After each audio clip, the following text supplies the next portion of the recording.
उद्दीपक बोलो, या इसी को आंग्ल भाषा में बोलते हैं स्टिमुलस।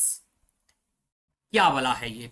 भाई आप कोई भी काम करते हो या कोई भी प्रतिक्रिया या रिएक्शन आपने दी, उसके पीछे कोई ना कोई कारक काम करता है। अब वो कारक भौतिक भी हो सकता है और भावनात्मक भी हो सकता है।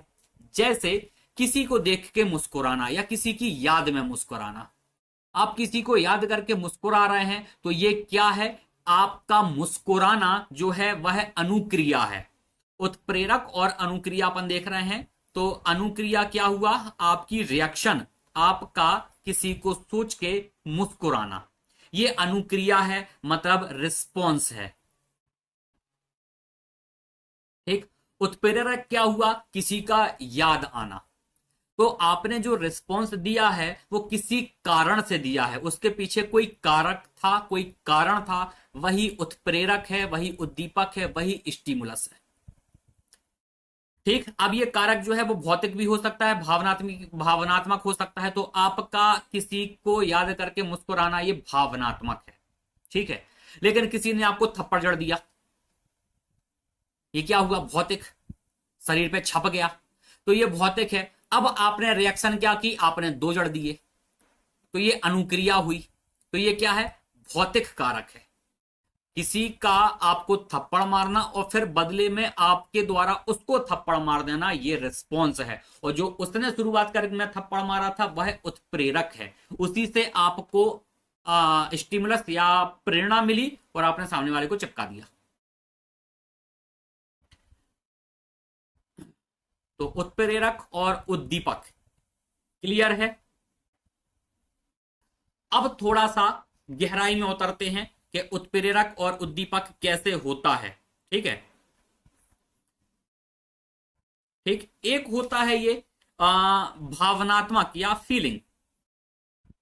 ठीक। मतलब बस मुस्कुरा देना, कोई रिस्पॉन्स नहीं, कुछ नहीं किया आपने। कोई किसी ने आपको गाली दी, आप गौतम बुद्ध थे, आपने बस मुस्कुरा दिया, ठीक है, कोई बात नहीं, है ना। लेकिन दूसरे कुछ और होते हैं जो विचार करने लगते हैं कि यार ये गाली क्यों दे रहा है, क्या बात है, इसने गाली क्यों दी। आप विचार में लीन हो गए। ठीक। या और एक होता है फिर आएगा कृत्य।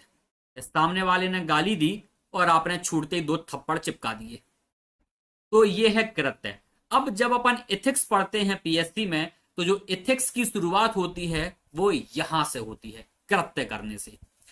आपके द्वारा फील करना या विचार करना, ये एथिक्स की कहानी में या एथिक्स की परिभाषा में नहीं आएगा।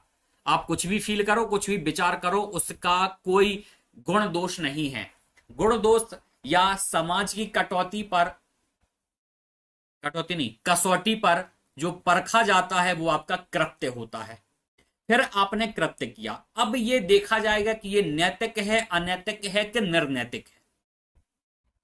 ठीक। अपन इससे ज्यादा आगे नहीं बढ़ेंगे, वो एथिक्स की कहानी है। अपन को उत्प्रेरक और अनुक्रिया समझना था, या उद्दीपक और अनुक्रिया, ये शब्द आपको बार बार आएगा, तो इसको अपन को ध्यान रखना है। उद्दीपक क्या होता है, लिख लो आप कहीं पे चाहो तो।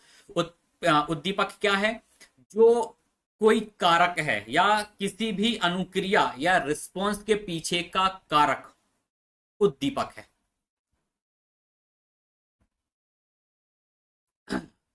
ठीक है।